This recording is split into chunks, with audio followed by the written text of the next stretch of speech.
The roots of Chinese Qigong.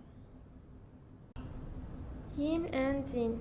Chinese people will frequently use both Yi and Yin at different times to mean mind, often confusing people who are not familiar with the Chinese language.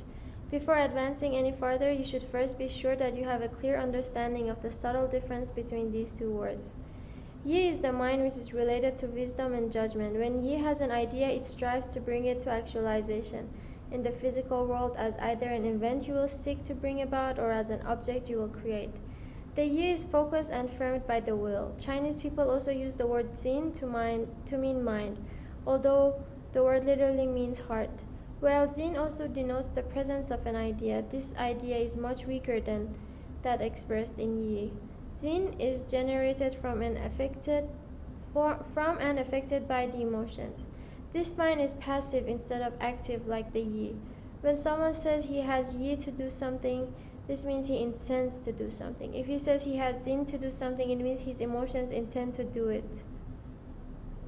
He has within him the desire to do it, but he may lack the strength of resolve to actually commit himself. For example, your wisdom mind Yi knows you must do something before a certain deadline, but your emotional mind Jin tries to convince you that it is not a big deal, and you don't need to worry too much about it. In most people, the emotional mind is stronger than the wisdom mind.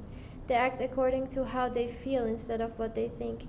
We've all heard the comment at one time or another, "You're your own worst enemy." Your emotional mind is your wisdom mind's enemy. The emotional mind is the source of laziness, bad temper, emotional upset, and so on. If your wisdom mind is able to dominate your emotional mind, you will surely be a success in whatever you attempt. Sometimes people will put both words together and say Jin Yi to denote the mind which is generated from both emotion and thought. Since most of the thought was generated and given its primal nature by the emotions first, before being refined by the will, the word Jin is placed before the Yi.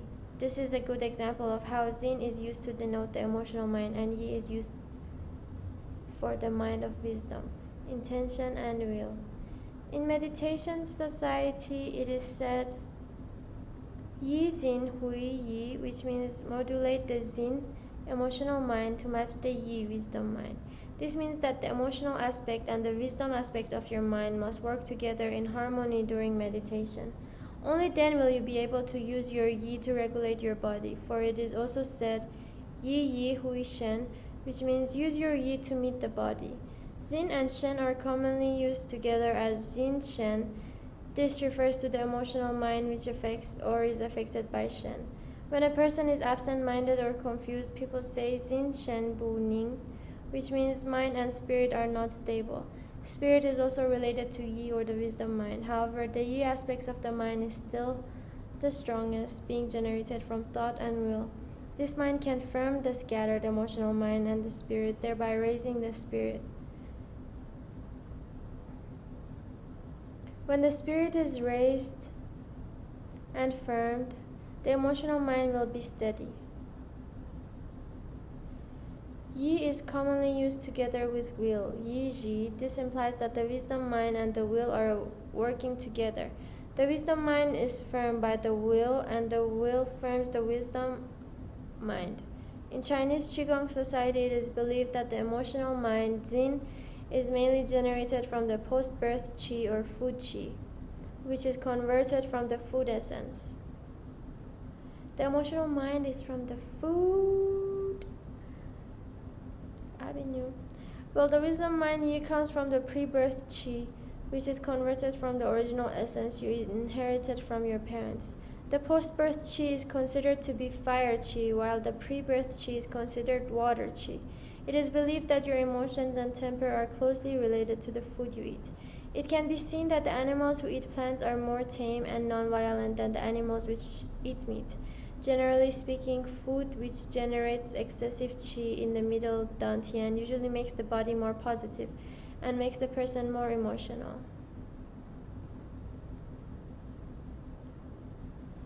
This effect can also be caused by dirty air, dirty thoughts, or the surrounding qi, for example in the summer when it is too hot. Certain foods and drugs can also directly interfere with the clear thinking. For example, alcohol and drugs can stimulate your emotional mind and suppress your wisdom mind. The qi generated from food is normally classified as fire qi, and it can reside in the middle dantian. One part of qigong training is learning how to regulate your fire qi and water qi so that they are balanced. This involves learning to use your wisdom mind to dominate and direct your emotional mind, one of the more common methods of strengthening the water qi and wisdom mind. The weakening the fire qi and emotional mind is to greatly reduce or eliminate meat from the diet and live mainly on vegetables. Done. Taoists and Buddhists periodically fast in order to weaken the fire qi as much as possible, which allows them to strengthen their water qi and wisdom mind. This process of cleaning their bodies and mind is important in ridding the monks of emotional disturbance. That was yin and zin. Next we have dantians.